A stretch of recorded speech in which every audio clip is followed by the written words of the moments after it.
영화 레미제라블의 한 장면입니다. 등장인물들이 저마다 운명의 날을 앞두고 비장하게 부르는 노래입니다. 영화와 상황은 좀 다르지만요. 이렇게 운명의 갈림길에 서 있는 인물이 있습니다. 이재명 경기지사가 내일 운명의 날을 맞게 됩니다. 대법원이 공직선거법 위반 혐의에 대해서 최종 선고를 내리는데요. 과연 경기지사직을 유지할 수 있을 것인가, 박탈당할 것인가, 내일 오후 2시, 그러니까 지금으로부터 약 20시간쯤 후에 결정됩니다. 아무래도 최근 여러 악재가 겹친 여권에서는 하필 이 시기에 선고일이 잡혔냐, 이런 여러 가지 해석과 걱정이 나오고 있고요. 여야 모두 조심스러워하면서도 촉각을 곤두세우고 있습니다. 대법원의 판결 기다려봐야죠. 저희들이 예상할 수는 없고요. 예. 예상한다는 말씀을 드리는 자체도 또 오해를 일으킬 수 있고요. 그 도지사의 자리를 예. 단순하게 당략적인 차원에서 접근해서 저희의 바람을 얘기하는 것은 적절하지 않고.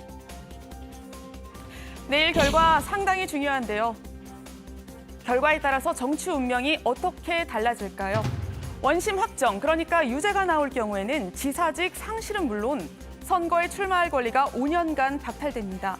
차기 대선 주자로 꼽히는 지사 입장에서는 큰 타격이죠.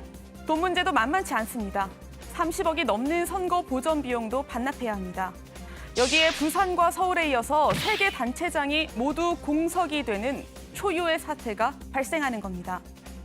자, 반대로 파기환송, 그러니까 무죄 취지가 나온다면 이 지사 이를 발판으로 대선가도 그대로 직진할 듯합니다.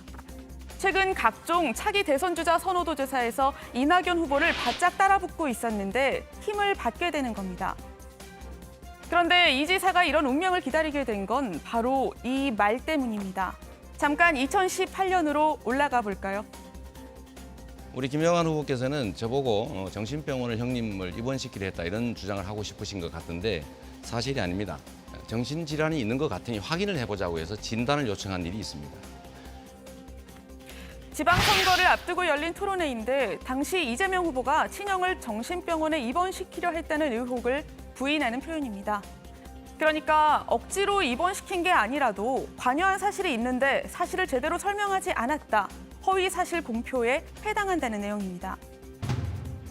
1심에선 무죄였지만 2심에선 벌금 300만 원을 선고받았습니다.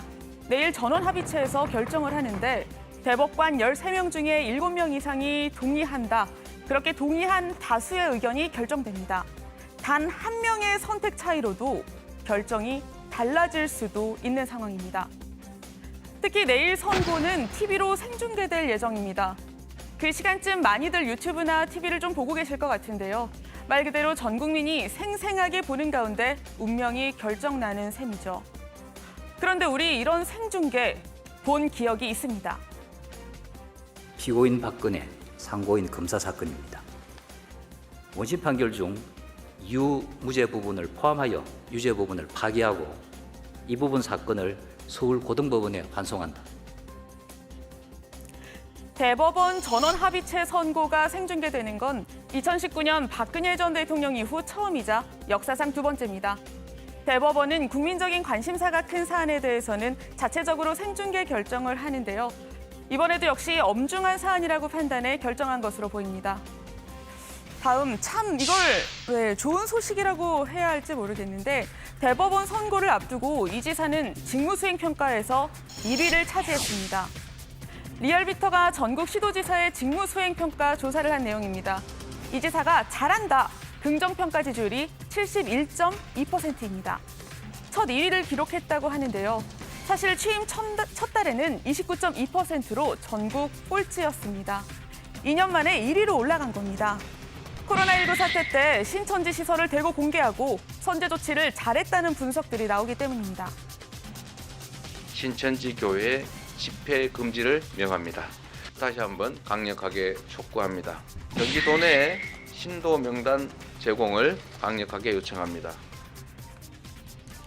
혐의 특성상 예측하기 어려운 내일 선고, 정치권도 긴장 상태고 대법원의 고심도 깊을 것 같습니다.